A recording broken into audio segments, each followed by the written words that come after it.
have to admit, for a long time now, I've avoided watching any Isekai anime.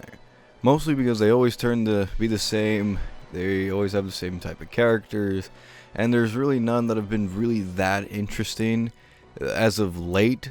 So I can't really think of too many that have been really good, and I've just kind of gotten tired of the genre, not just in terms of anime, but in terms of manga. And it seems the industry as a whole has gotten tired of this, and you can find hundreds of videos online of people making fun of it, poking fun of the fact that Isekai is all over the place and is in abundance. That's not to say there aren't any anime out there that are Isekai that I really like. There are definitely a ton. It's just there's too many, and watching so many has just kind of made me numb to the genre. And for the longest time, I was not willing to give any other Isekai a chance. And that all changed when I saw The Rising of the Shield Hero. The Rising of the Shield Hero hasn't been going on for that long. It's only on its third episode. But already I've really liked it.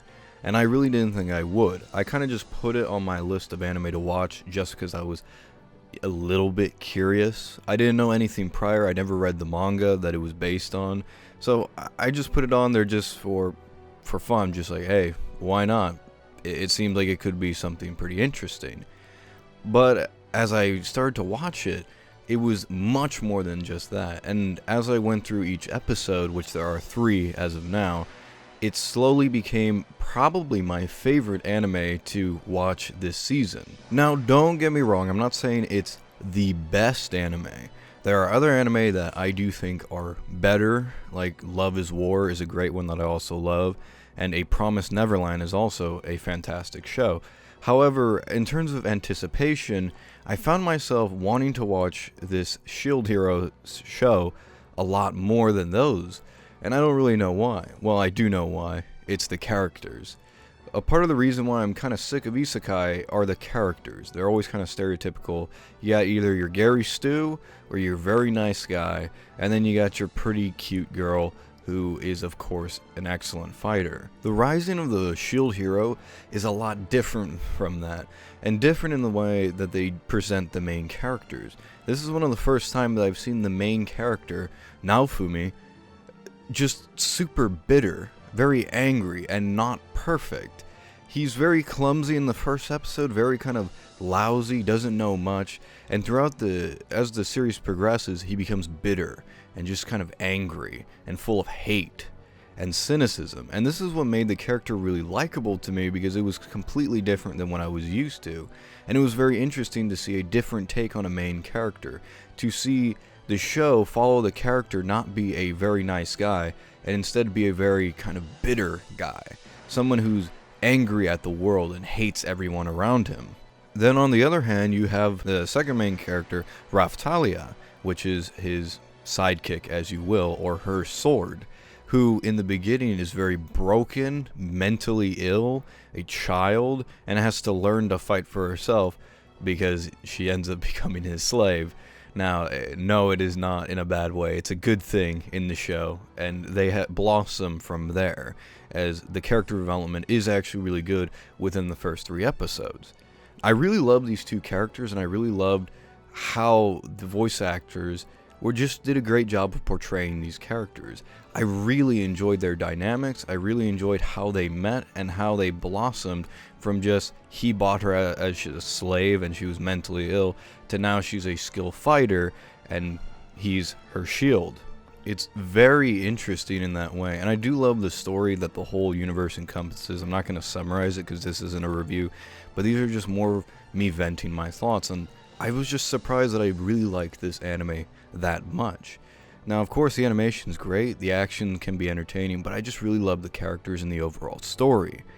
Now, there is a bit of a controversy that this show did go through, and yeah, I might as well talk about it a little bit as well.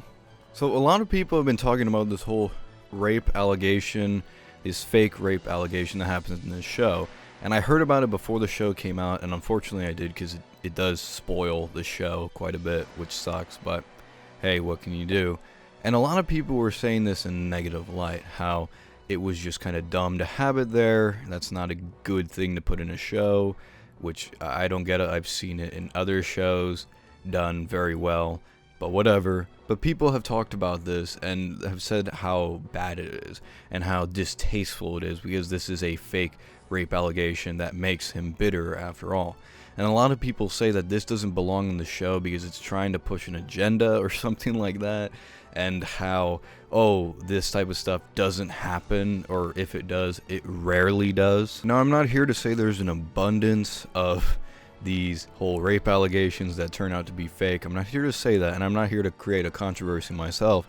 But personally, how I feel about this whole thing is that this is a situation that does exist. I'm not saying it's frequent, but it exists. It's a thing that happens in life, and there is enough of it to where, yeah, it is a thing. You may not see it often, but it is a thing. The same way as it's not often that you'll have somebody say, oh, I've been kidnapped by this one person and they just let me free, and it ends up it was being fake. Or, oh, this so-and-so shot at me on the street and it ends up being fake. Yeah, you're not going to get those types of stories that often where it's like, oh, it turns out that they were lying, but they happen. And I don't think that this show is necessarily trying to push an agenda.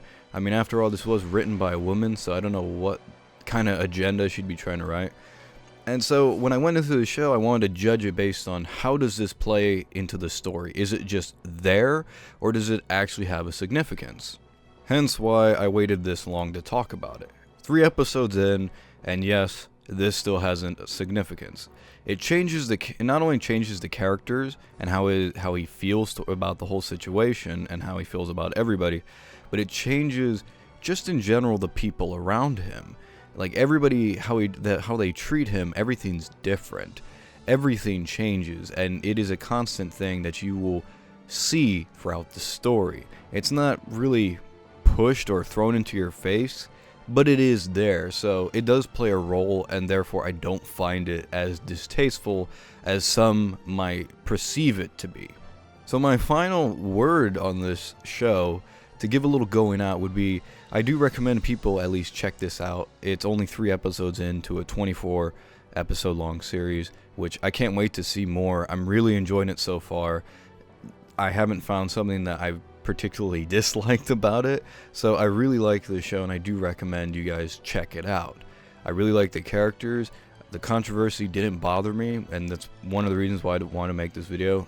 The controversy is dumb. It's just a part of the story, and you just kind of need to deal with it. And hey, if anything, it just makes the story that much more impactful in the end. Anyways, I was Grant for One Fair Review. As always, have a nice day, and I'll see you next time. Mata ne.